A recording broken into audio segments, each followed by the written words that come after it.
Hi, here we are again, Ian Kirkwoo8 and Joanne McCarthy after day 8 of the Royal Commission. Now, day 9 tomorrow is the last day, so this was the penultimate day, and we heard all day from Michael Elliott, the Church's Director of Professional Standards, the man who since 2009 his job it's been to clean up the Anglican Church in Newcastle. So Joe, what happened? Today, well, Michael Elliott gave the kind of evidence that I think we've expected, where he spoke about the work that he'd done, the yellow envelopes. He talked about there was 36 named envelopes. Named on the envelopes.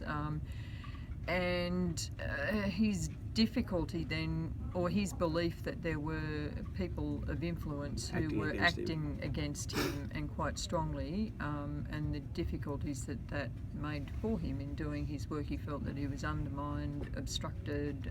There was a list of and people in high places who were looking after Graham Lawrence after he was deposed. I just remembered the letters, and that has continued up until April 2016, where we briefly saw some letters written to the Archbishop of Sydney and the Archbishop of Melbourne as well, by this influential group of people complaining about not just about Mr. Elliott, but basically about the diocese itself, and Bishop Greg Thompson and what he's been doing, which is really, really significant and concerning, I think. But in the way that this Royal Commission has to bend over backwards, as it were, to be fair to people at names, we didn't get to see who the signatories were to this letter because some of them hadn't been notified. And so on that, we also tantalisingly heard that there may be more than 36 cases. At one stage there was a mention of 73 files. Now we don't know whether that's 73 minus 36, gives us how many are left over, or whether it's another 70 that was sort of touched on and then disappeared again.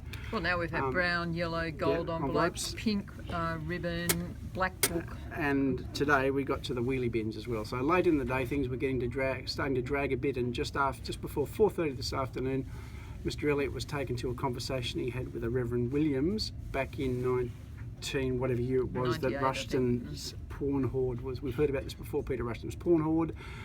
And that Reverend said he took 6 travel bags of male homosexual pornography away from the church rectory at Maitland. He tried to set fire to it in an incinerator in his backyard, but he couldn't. And in the end, he took to tearing them to pieces and breaking the videos. And apparently, as you do, it filled 3 wheelie bins. We don't know whether they are the little red ones or the big yellow ones, but there was 3 wheelie bins of pornography. And it was but there was no child pornography in there apparently, and that's pretty much the note that the Commission finished on. Bishop Roger Hurft will be in the witness stand. We expect first thing tomorrow, and there was a fairly large crowd of cameras out the front this afternoon on the expectation he would be in there, but he wasn't. But we should hear from him tomorrow.